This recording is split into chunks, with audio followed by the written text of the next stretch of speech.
Okay. I'm going to move quickly on this, and you'll have access to the slides later if you need to do any deep dive on this. I'm very conscious of the fact that we've got quite a number of people that we want to be able to move through this next hour, and so I'm going to move a little breathlessly quickly at the beginning and then show you some data at the end. What you see there on the left of that image is actually a map of the city of Chicago with over 100 of my principles in place, and I'm going to talk about that in a few minutes. This is a quote you're all very familiar with. Your system, any system, is perfectly designed to obtain the results that you're obtaining.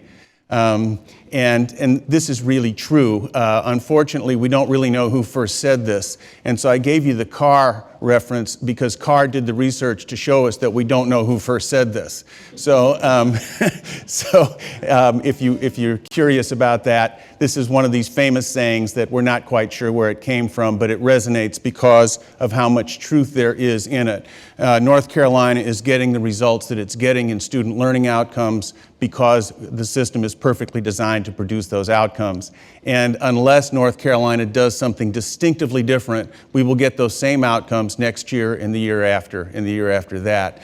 Now, if I can sum up all of the remaining remarks that I have, I'm going to say it in three basic sentences.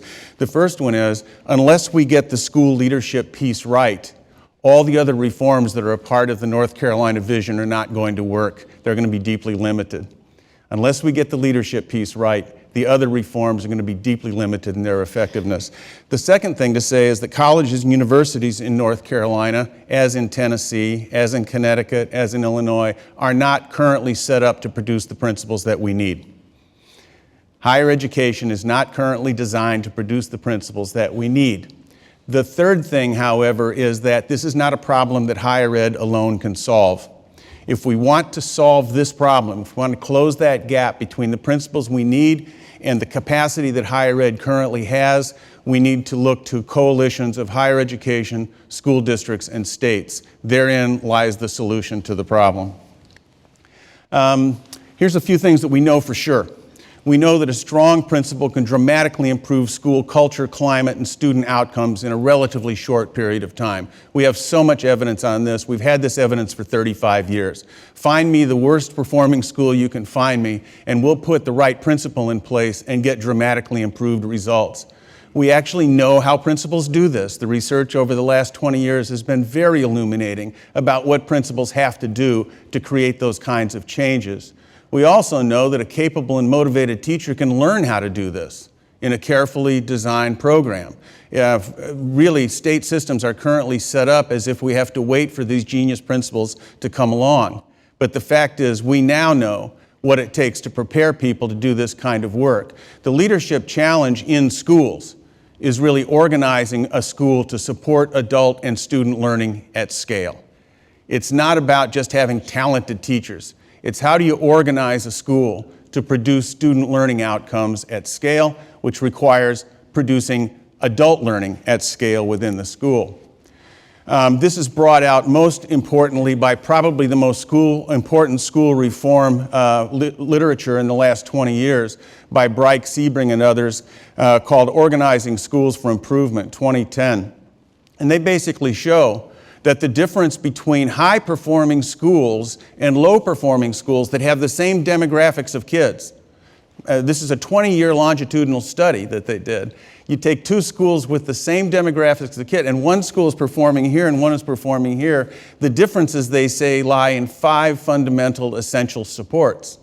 Everything from how school leadership functions within the school to the professional capacity of teachers, whether they have voice, whether they're engaged in the real problem solving of the school, parent and community school ties, and so on.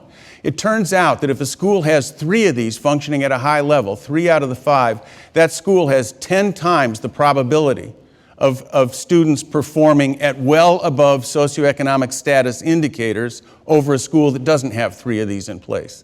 So Charles Payne, used to be at Duke University, by the way, Charles Payne at University of Chicago says, look, the way I figure it, this is leadership and pick 2. Because what the consortium tells us is that leadership has to be one of these 5. You're not going to get the other 4 in a school unless you get that one. If you look more deeply at it, what you see is kind of a logic model for how really effective principals produce outstanding student learning. 20 years ago, we didn't have this logic model. Start with the student engagement and learning on the right. You're not going to get dramatically improved student learning in a school over time unless you have significantly improved instruction. The other things are just nibbling around the edges. If you really want to improve student instruction, student learning, and particularly in low-performing schools, you've got to improve the quality of instruction. This only happens if, in fact, you develop the organizational resources in the school to support teacher learning. For our principals, job 1 is adult learning in the school. Because if you don't change the adult practice in the school, you will get the same student results that you got last year and this year, and that adult practice changes best through learning, not by compliance. Trying to get teachers to comply with new rules is not going to get you very far in terms of student learning. Here's what we don't know. And Brenda really referenced this in her comments. We don't know how to do it at scale yet. The scale of our principal preparation challenge is, however, within our resources to address.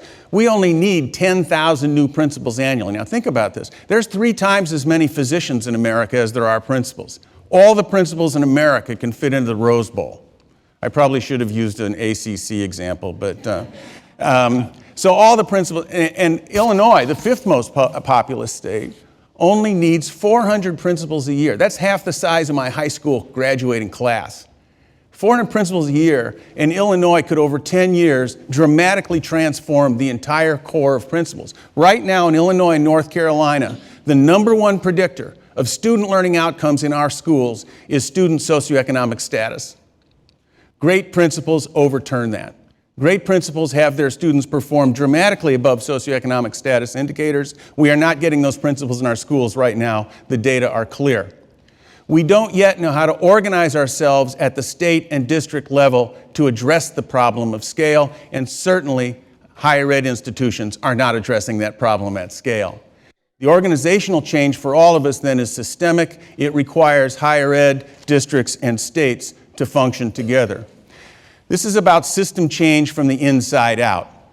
Our focus has to be on leaders who can support elevated instructional performance in schools. Now, this is exactly what Larry said, but it's from a different angle. I'm not saying first and foremost focus on student learning outcomes. I'm saying first and foremost focus on instructional performance. Because if we don't do the instructional performance, we won't get the student learning outcomes that we need. In the end, it amounts to focus on student learning, right? But the point here is that we've got to develop principals who can develop the quality of instruction in every classroom in a building. This is going to require new collaborations between universities, colleges, that's institutions of higher ed, and districts, and that requires new state supports if we're going to do it at scale. Districts and higher ed cannot do this by themselves without state support, and the state support burden is actually not that heavy. The characteristics of the programs around the country, from coast to coast, that are producing dramatic outcomes by producing principals who can move schools have a number of things in common. The research on this is pretty clear. The principals that we're producing are results-oriented in terms of their impact on student learning.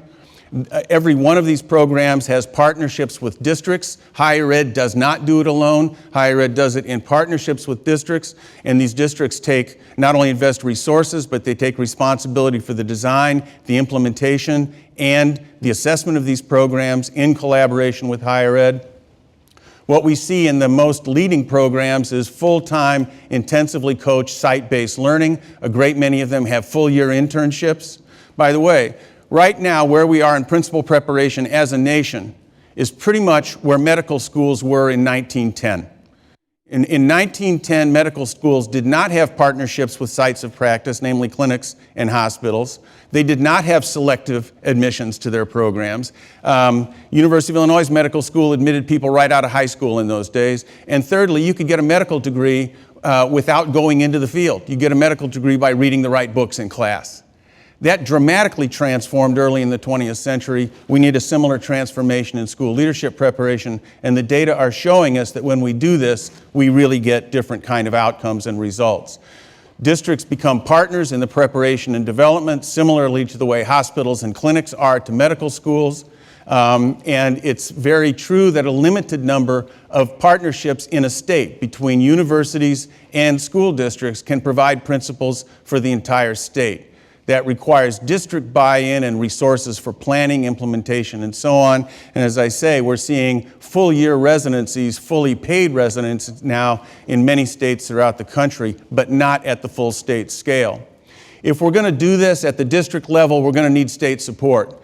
In Illinois, for example, we've passed new state licensure requirements that require all of these things. Nobody in Illinois can offer principal preparation today unless they do it in partnership with a district that takes a significant role in co-planning, co-implementing, and co-designing, co-assessing the program. We have to be selective about who the candidates are. Not everybody can do the work that Larry just described himself doing. Internships are critical for site-based learning, and we have to be measuring program impact on schools. If programs are not producing principals who are in fact moving schools, then those programs need to be held accountable for that. And I'm saying that as somebody from higher ed.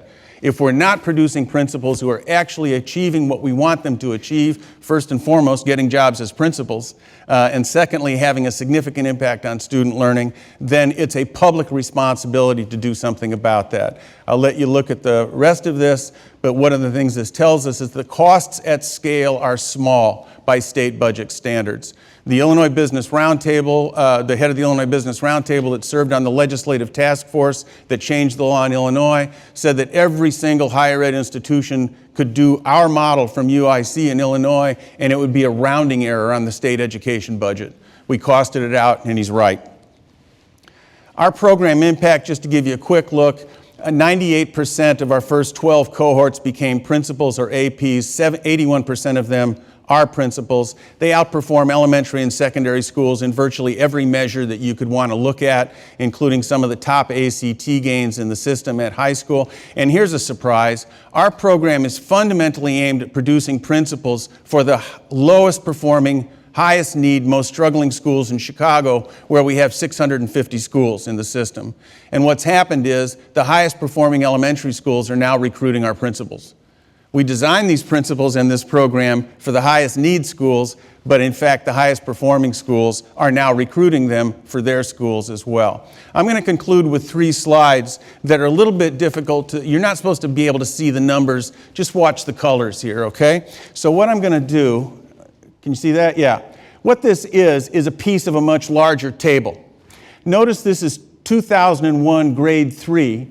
And this is all African American boys and girls in the state of Illinois, except the African American boys and girls in Chicago. This is for boys and girls who are eligible for free and reduced lunch and who are not eligible for free and reduced lunch. And this is reading and math. Now, the reason I say just look at the colors is this shows that in 3rd grade in 2001, the state of Illinois African American kids outperformed Chicago's African American kids in reading and math at 3rd grade, below and above the free and reduced lunch line, boys and girls. Follow so far? The state of Illinois is clobbering Chicago in 2001. Now I'm going to show you what this looks like if we look at this embedded in a graph in a table of black kids, white kids, and Latino kids. That's the whole table in 2001, and every place you see pink, Chicago is being outperformed by the rest of the state of Illinois. Where you see green, Chicago has the edge, and where you see tan, it's a wash. It's statistically not significant. So what you still see in 2001 in grades 3, 5, and 8 for black kids, white kids, and Hispanic kids is Chicago is significantly being outperformed by the rest of the state. Over that decade, from 2001 to 2012, the next slide, we put 300 new principals in Chicago from just 2 programs, UIC and New Leaders for New Schools, which is a not-for-profit organization that some of you know about, that produces principals using a model very similar to ours, full-year, paid residencies in partnership with the school system. So on this next slide, we'll look at the 2012 data for grades 3, 5, and 8. And we'll look at black kids, white kids, and Hispanic kids. The pink means Chicago is being outperformed. The green means Chicago is outperforming the state. In one decade, Chicago passed up and surpassed the state for every grade level tested, and this is true at high school also, and it's also true on the NAEP, the National Assessment of Education Progress. So can all of this be traced to school leadership developments in Chicago? We don't know yet. We're doing the research on it. What we will say is that apart from school leadership, all of the reform policies in Chicago and the rest of the state were the same.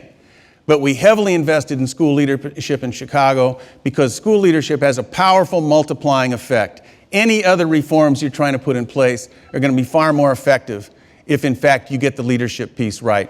Okay, thank you very much for this. I really appreciate the opportunity to come spend time with you.